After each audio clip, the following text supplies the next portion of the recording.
Voltamos então para a gente continuar a sequência das teorias evolutivas.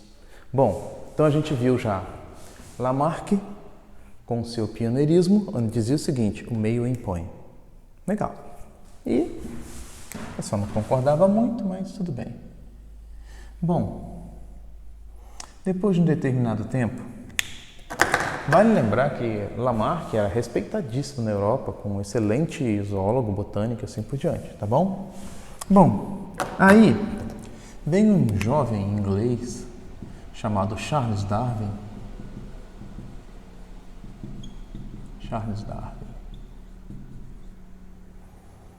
Charles Darwin era um jovem médico inglês que era um naturalista e vinha de uma família tradicional inglesa, e eles eram criacionistas. Legal? Charles Darwin, na verdade, nem queria ser médico, ele queria ser um naturalista. Só que o avô era médico, o pai era médico, ele ia ser o quê? Médico. Bom, ele sai a bordo de um navio chamado Beagle e ele vai fazer uma grande viagem ao redor do mundo para coletar espécies, que era o objetivo dele. Ele entra muito jovem nessa expedição e ele entra como terceiro médico da expedição. Função do terceiro médico da expedição? Nenhuma, ele não pode fazer nada. Só quem pode fazer é o primeiro médico da expedição. Quando o Beagle aporta no Rio de Janeiro, na Bahia, em Salvador, o primeiro médico e o segundo médico têm alguns problemas de saúde e precisam voltar para a Inglaterra. Cai no colo de Darwin ser o primeiro médico da expedição. E agora ele pode começar a coletar um monte de coisas.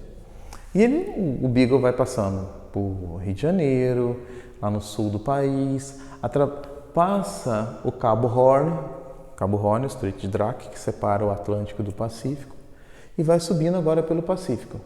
E ele vai chegar na latitude 2 sul, e ele vai chegar no arquipélago, o arquipélago de Galápagos. Lá no arquipélago de Galápagos, vamos colocar aqui, ó, arquipélago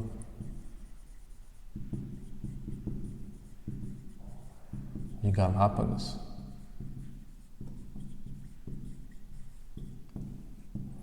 Ele se encanta com os animais que tem lá, e ele fazendo as coletas que ele já estava fazendo quando ele saiu do Brasil como o primeiro médico, né? E ele chegando lá, ele encontra grandes tartarugas que foram conhecidas depois como tartarugas de Darwin e tudo direitinho. E era um arquipélago com, enfim, características interessantes, né? E ele se encantou também e ficou muito impressionado com os pássaros, os tentilhões, que foram chamados depois de tentilhões de Darwin. Tá legal? Então, vamos colocar aqui os tentilhões.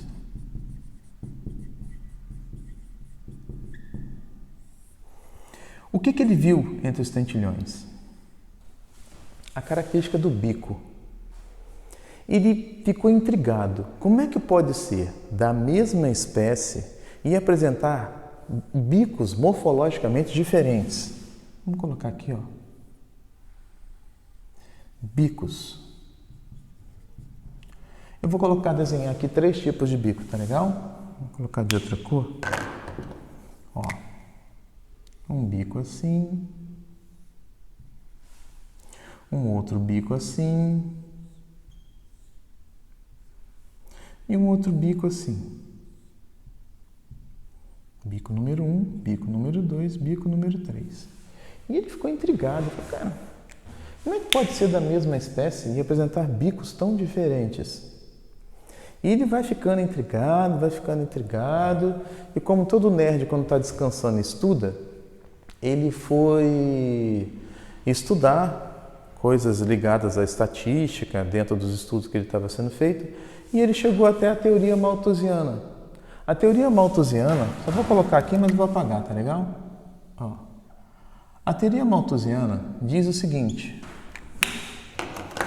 que o alimento disponível em um determinado local, ele se multiplica em progressão aritmética. Legal? PA. Isso aqui é o alimento. Só que a população que consome esse alimento, ou as populações que consomem esse alimento, se multiplicam em progressão geométrica. Então, esse aqui, que está empontilhado, seria o potencial biótico, até quando essa população pode chegar. Só que ela não chega. Por que ela não chega? Porque tem um fator limitante, que é a disponibilidade de alimento. Então, isso aqui passa a representar a resistência do meio.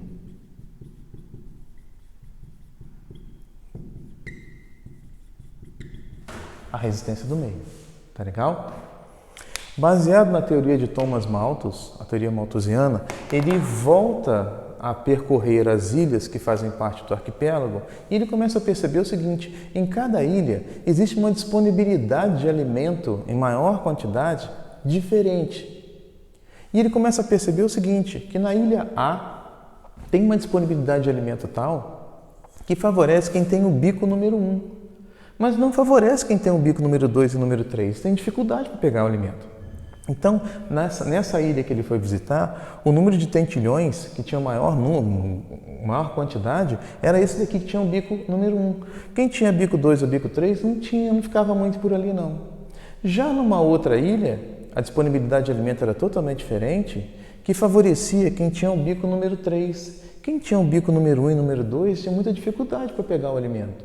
Então, a população desse daqui era bem maior do que esse daqui e esse daqui. Aí ele, o meio não impõe nada, o meio seleciona.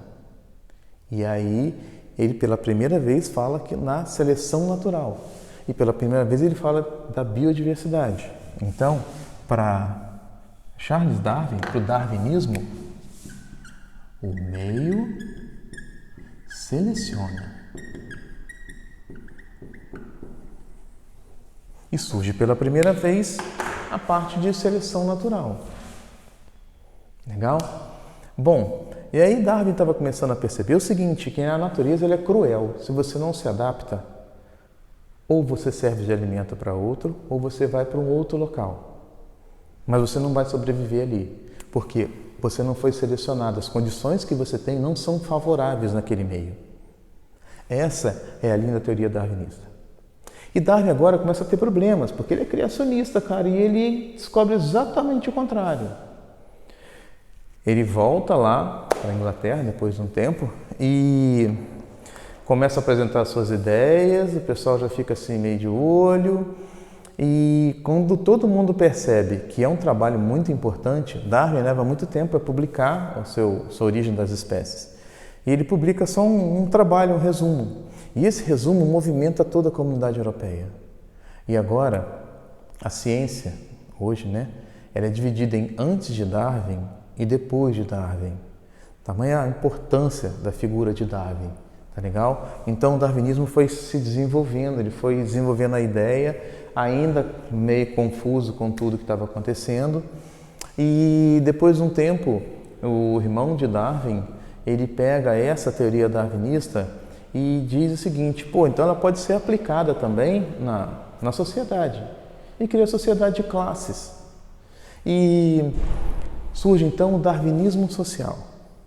O darwinismo social é uma ideia deturpada das ideias de Darwin e que muitas vezes a gente faz na sala de aula. Gente, tem um trabalho para fazer, eu trabalho com 4 pessoas. Assim, você. O outro que tenta chegar perto queria, não, olha só, o meio não é favorável para você. Então a gente já faz essa segregação naturalmente, tá legal? Que vai ser chamado de darwinismo social. E que depois, infelizmente, é aplicado em grande escala, como o princípio da eugenia, e que é aplicado em grande escala, e é aplicado até hoje em grande escala em muitos países, muitas etnias, em vários continentes, mas que não atingiu tanto a mídia quanto a Segunda Guerra, Enfim, não vamos falar sobre isso não. Bom, qual é o grande lance? Olha só,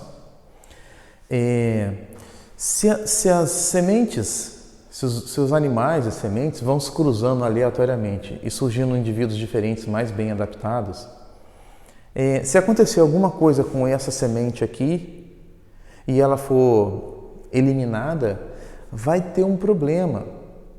Quem pensou isso foi um russo chamado Nikolai Vavilov.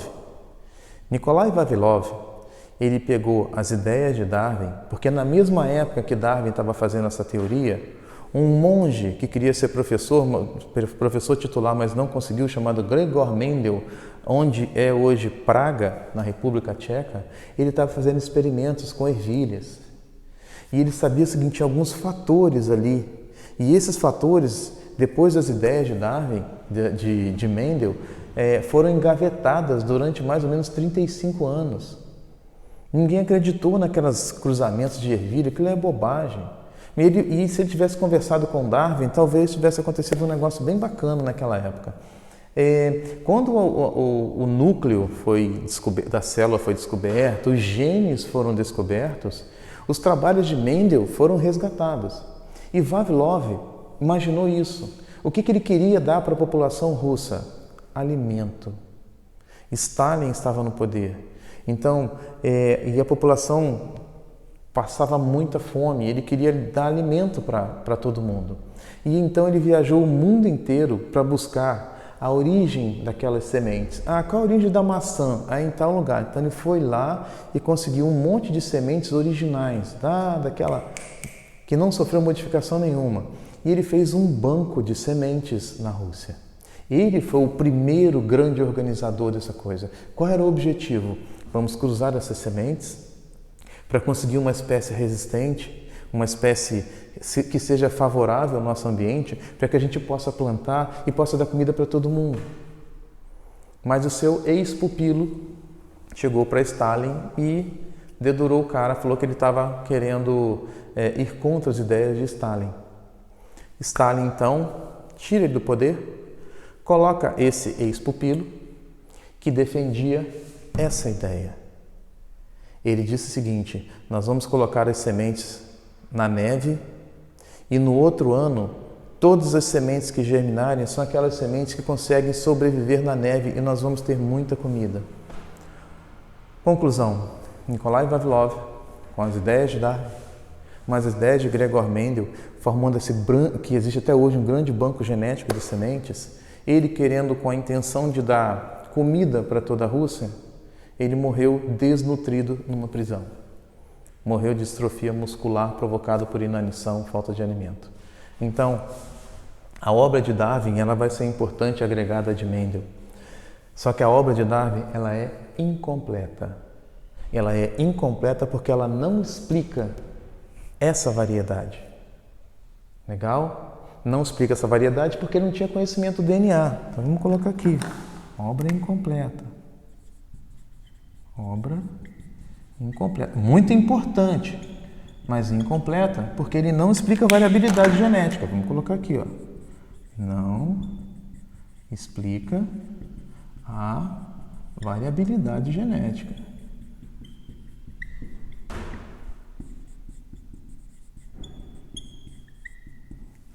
Essa variabilidade genética, ela só vai aparecer a partir do momento em que o DNA tem um estudo maior e eles percebem que ali dentro existem genes que sofrem algumas modificações aleatórias, que são as mutações.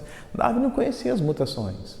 Então, por isso que fica um trabalho incompleto, que vai ser fundamentado, que vai ser corroborado na próxima teoria, que é a teoria neodarwinista. Tá legal? Vale lembrar o seguinte, que uma outra pessoa, também do Reino Unido, escocês, ele chegou à mesma conclusão que Darwin. E ele some da história, daqui a pouco a gente vai falar um pouquinho sobre ele, quando chegar lá na parte da teoria neodarwinista, tá bom? Então a gente se encontra no próximo vídeo para a gente dar continuidade às teorias evolucionistas. Falou? Tchauzinho, gente!